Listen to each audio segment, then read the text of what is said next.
Shalom. Shalom semua Bapak Ibu Saudara terkasih. Berjumpa lagi kita di Mukjizat Zaman Now. Iya, semua yang mengharapkan mukjizat dari Tuhan, tentunya malam hari ini kita bersatu hati. Iya, baik Bapak Ibu dan Saudara terkasih yang ada di sana. Juga kita mengucap syukur untuk hari ini karena Tuhan sudah beri yang terbaik untuk kita sama-sama dan kita memulai ibadah kita di Mukjizat Zaman Now saat ini. Mari sebelum kita mulai ibadah kita satukan hati kita bersama-sama. Tuhan Yesus, Engkau Bapa yang baik. Terima kasih Tuhan untuk hari ini. Terima kasih untuk semua yang telah Engkau berikan untuk hidup kami. Terima kasih juga untuk mukjizat yang masih Engkau berikan sampai saat ini. Engkau dulu memberikan mukjizat dan saat ini juga Engkau memberikan mukjizat itu untuk kami Tuhan. Terima kasih Tuhan Yesus.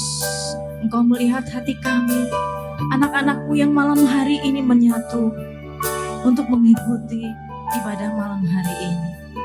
Pimpin kami, sertai kami, dan biarlah hadirat-Mu bertahta di setiap pujian dan ibadah kami. Terima kasih Tuhan Yesus, Engkau juga berkati untuk acara kami ini, Mukjizat Zaman Now, tetap tayang dan terus berjalan yang sesuai Engkau inginkan Tuhan. Terima kasih Tuhan Yesus. Haleluya, amin. Mari kita naikkan pujian kita di hadapan Tuhan.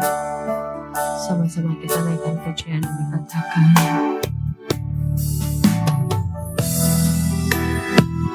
thank you Jesus, we thank you Lord.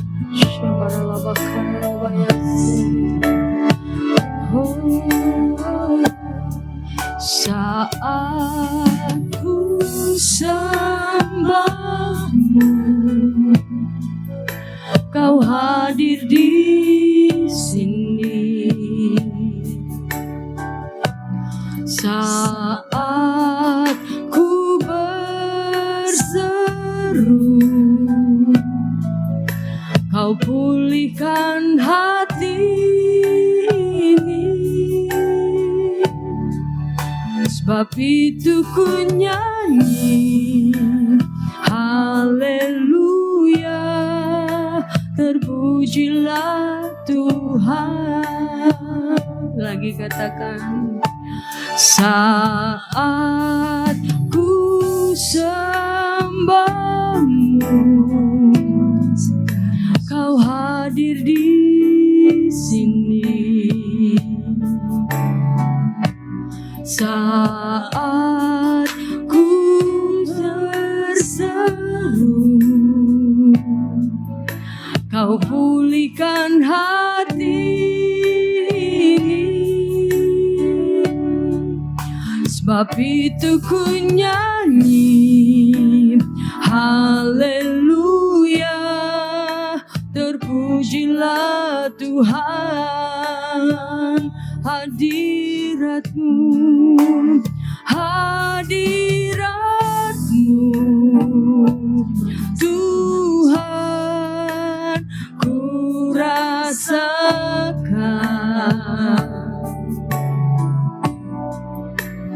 Hadirat-Mu Tuhan, penuhi hatiku. Hadirat-Mu Tuhan, beriku kekuatan.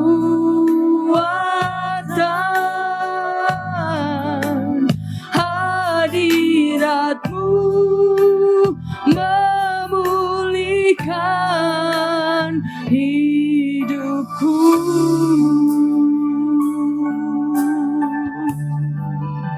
Kami mau datang menyembah-Mu lagi Tuhan. Saat ku sembah-Mu, Kau hadir di sini. Saat ku berseru, Kau pulihkan hati ini. Sebab itu ku nyanyi, bernyanyi haleluya, terpujilah Tuhan. Oh hadiratmu, hadiratmu Tuhan, ku rasakan hadiratmu Tuhan, penuhi hatiku. Hadiratmu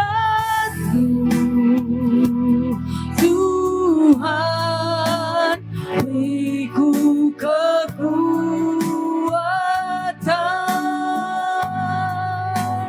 Hadiratmu memulihkan hidupku.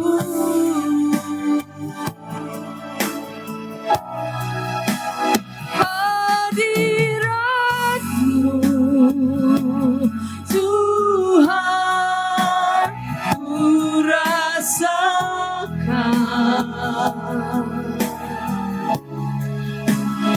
Hadiratmu Tuhan, penuhi hatiku. Yes Lord, hadiratmu Tuhan, beriku kekuatan.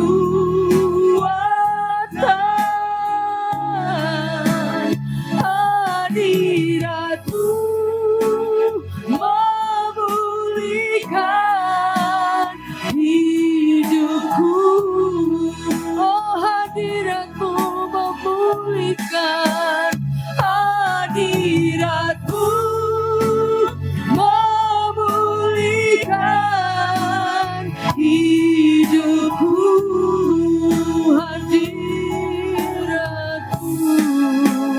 Hadiratmu memulihkan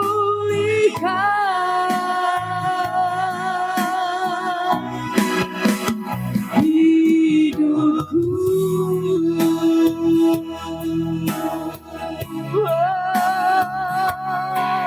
Hadiratmu Tuhan, yang kami rindukan. Oh, ya Rabbah ya Syama, haleluya.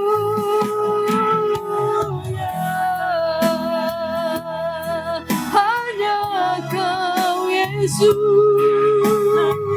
yang kami sembah, yang kami tinggikan.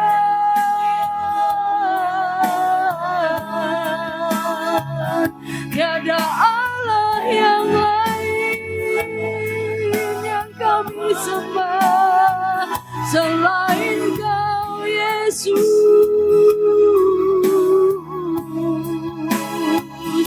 Oh haleluya, ya Rabbah ya Syama.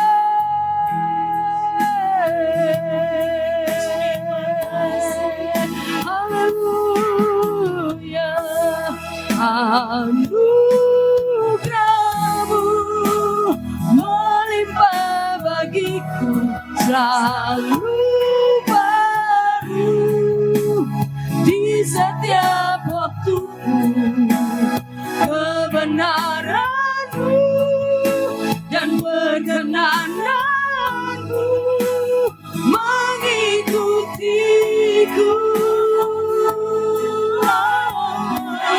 Anugerah-Mu melimpah bagiku, selalu baru di setiap waktuku. Kebenaran-Mu dan perkenananmu mengikuti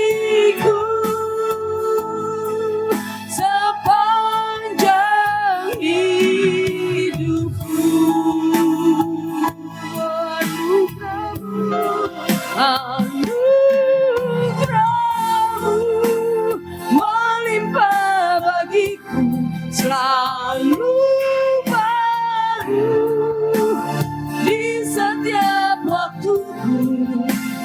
Kebenaran-Mu dan perkenananmu mengikutiku. Anugerah-Mu melimpah bagiku, selalu baru di setiap waktuku. Kebenaran-Mu dan perkenananmu mengikutiku sepanjang hidupku.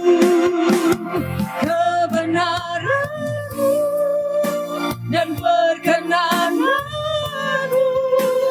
mengikutiku sepanjang hidupku. Kebenaran-Mu dan perkenananmu mengikutiku sepanjang hidupku.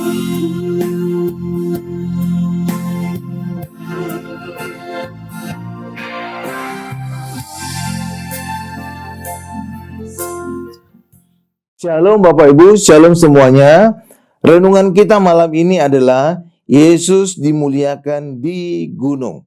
Dan kisah ini terambil dari Matius 17 ayat 1 sampai dengan 13 dan juga Injil Markus 9 ayat 2 sampai dengan 13 dan juga Injil Lukas 9 ayat 28 sampai dengan 36. Matius 17 ayat 1 dikatakan, 6 hari kemudian Yesus membawa Petrus, Yakobus dan Yohanes saudaranya dan bersama-sama dengan mereka Yesus naik ke sebuah gunung yang tinggi. Ya, perlu diingat, gunung yang tinggi. Di situ mereka sendiri saja. Ada yang berkata 6 hari sebelumnya Tuhan Yesus sebelum naik ke gunung yang tinggi itu, dan itu adalah Gunung Hermon, karena Gunung Hermon adalah gunung yang paling tinggi di Israel, adalah mereka ada di Kaisarea Filipi yang berada di kaki Gunung Hermon. Di tempat ini Petrus menyebut Tuhan Yesus sebagai Mesias, Anak Allah yang hidup. Matius 16 ayat 16. Walau peristiwa ini terjadi di Gunung Hermon, gunung yang tertinggi di Israel, tetapi sekarang ini didirikan gereja untuk memperingati peristiwa Yesus dimuliakan ini di Gunung Tabor. Ya, ini demi alasan keamanan, karena sekarang di Gunung Hermon telah menjadi daerah zona militer. Gereja itu bernama Transfiguration Church atau gereja perubahan bentuk, karena disinilah terjadi perubahan Yesus penuh kemuliaan. Gunung Tabor menurut saya bukanlah gunung, ya itu bukit Bapak Ibu ya, bukit ya. Tuhan Yesus penuh kemuliaan. Matius 17 ayat 2. Lalu Yesus berubah rupa di depan mata mereka. Wajahnya bercahaya seperti matahari dan pakaiannya menjadi putih bersinar seperti terang. Inilah wujud Tuhan Yesus sebenarnya. Sebelumnya wujud Tuhan Yesus saat mengosongkan dirinya menjadi hamba seperti manusia. Filipi 2 ayat 6 sampai dengan 7. Filipi 2 ayat 6, yang walaupun dalam rupa Allah tidak menganggap kesetaraan dengan Allah itu sebagai milik yang harus dipertahankan. Ya. Filipi 2 ayat 7, melainkan telah mengosongkan dirinya sendiri dan mengambil rupa seorang hamba dan menjadi sama dengan manusia. Matius 17 ayat 3, maka tampak kepada mereka Musa dan Elia sedang berbicara dengan Yesus. Mengapa berbicara kepada Musa dan Elia? Kok bukan kepada yang lain? Dan juga apa yang mereka bicarakan? Itu dikatakan di dalam Lukas 9 ayat 31. Keduanya menampakkan diri dalam kemuliaan dan berbicara tentang tujuan kepergiannya. kepergian Yesus yang akan digenapinya di Yerusalem. Kata kepergian itu dalam bahasa Yunaninya ditulis dengan exodos atau artinya keluaran. Ini gambaran Musa mengeluarkan bangsa Israel dari perbudakan di Mesir. Sedangkan Yesus mengeluarkan manusia dari perbudakan dosa dan setan. Kata digenapi itu adalah artinya Tuhan Yesus mati disalib di Bukit Golgota yang berada di luar kota Yerusalem untuk menggenapi hukum Taurat. Salib itu adalah inti dari hukum Taurat. Karena itu Yesus mati disalib untuk menggenapi hukum Taurat.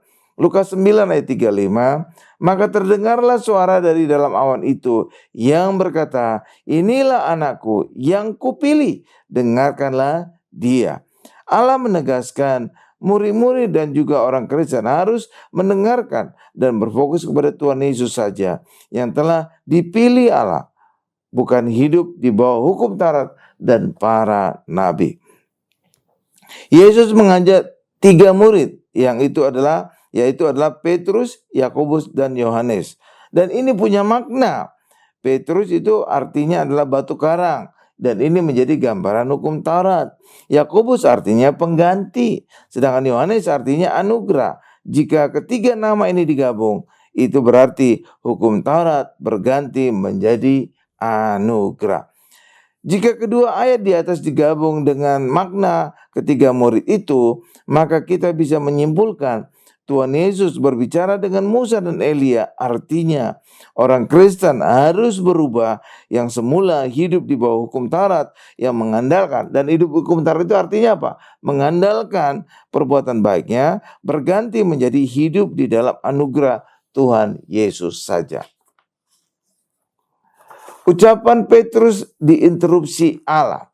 Jadi pada saat Tuhan Yesus dimuliakan itu ada perkataan Petrus, ada ide Petrus. Dan itu dikatakan di dalam Matius 17 ayat 3. Maka nampak kepada mereka Musa dan Elia sedang berbicara dengan Yesus. Matius 17 ayat 4. Kata Petrus kepada Yesus, Tuhan, betapa bahagianya kami berada di tempat ini. Jika engkau mau, biarlah aku dirikan di sini 3 kemah. 1 untuk engkau, 1 untuk Musa, dan 1 untuk Elia. Niat Petrus terkesan baik. Ya, ingin mendirikan 3 kemah untuk Yesus, untuk Musa, dan untuk Elia. Sehingga pada gereja Transfiguration itu juga usulan Petrus ini terlihat. Ada 3 gambaran. Ya Bapak Ibu. Niat ini walaupun terkesan baik, tapi tidak berkenan kepada Allah. Kenapa? Karena Petrus ingin menyamakan Tuhan Yesus dengan Musa dan Elia. Itulah sebabnya maka tiba-tiba Allah menginterupsi ucapan Petrus. Karena ucapan Petrus itu tidak bisa menyamakan Tuhan Yesus dengan Musa dan Elia. Itu tidak level. Matius 17 ayat 5, dan tiba-tiba sedang Petrus berkata-kata, turunlah awan yang terang menaungi mereka, dan dari dalam awan itu terdengar suara yang berkata, inilah anak yang kukasihi, kepadanya aku berkenan, dengarkanlah dia. Jadi saat Petrus berbicara, niatannya itu, idenya itu, langsung Allah menginterupsi, langsung turun awan dan terdengar suara dari Allah. Ini juga punya arti, Allah ingin menegaskan Tuhan Yesus saja yang berkenan kepada Allah, yang orang Kristen harus dengarkan. Ini sebagai koreksi atas niatan Petrus. Dan itu juga ditegaskan lagi dalam Lukas 9 ayat 33.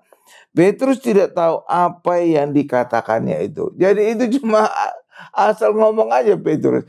Iya, dia sendiri tidak tahu apa yang dia perkatakan. Iya Bapak Ibu. Saya simpulkan renungan ini, peristiwa Yesus dimuliakan menunjukkan kepada kita wujud Tuhan Yesus yang sebenarnya itu adalah penuh kemuliaan. Dari peristiwa ini kita juga belajar, jangan orang Kristen melakukan kesalahan seperti Petrus yang ingin menyamakan Tuhan Yesus dengan Musa dan Elia. Dan yang ketiga, Allah menunjukkan Tuhan Yesus saja yang berkenan, dan orang Kristen harus mendengarkan Tuhan Yesus saja. Amin Bapak Ibu. Tuhan Yesus memberkati.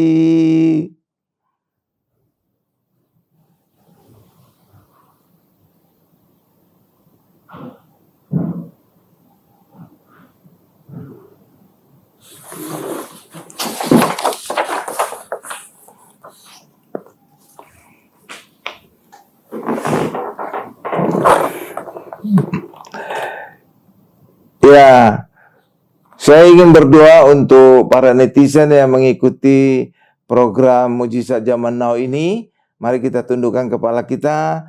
Terima kasih Tuhan Yesus untuk acara Mujizat Zaman Now ini. Saya ingin berdoa kepada para penonton, para netizen yang telah join, telah bergabung dengan acara Mujizat ini. Saya berdoa sembuhkan mereka yang sakit, apapun penyakit kami percaya Yesus mau dan Yesus mampu menyembuhkan kami semua, karena nama Yesus ada di atas segala nama, ada juga di atas nama penyakit kami.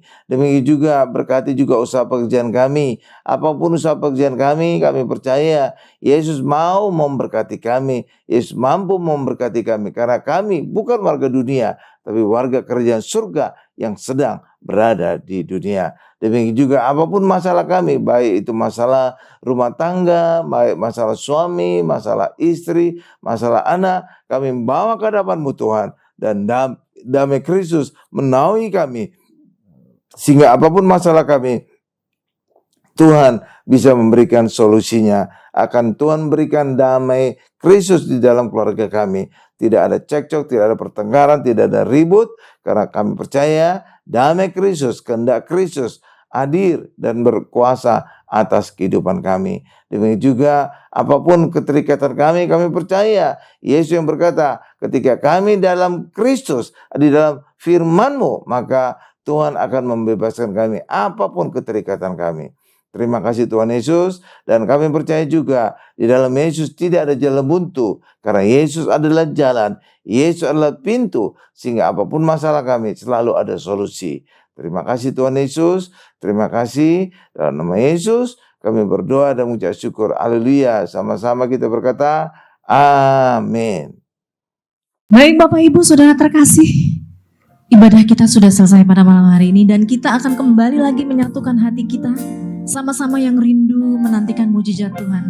Tapi Tuhan berjanji, Tuhan selalu memberikan mujizat yang terbaik untuk kita, dulu, sekarang, dan sampai selamanya.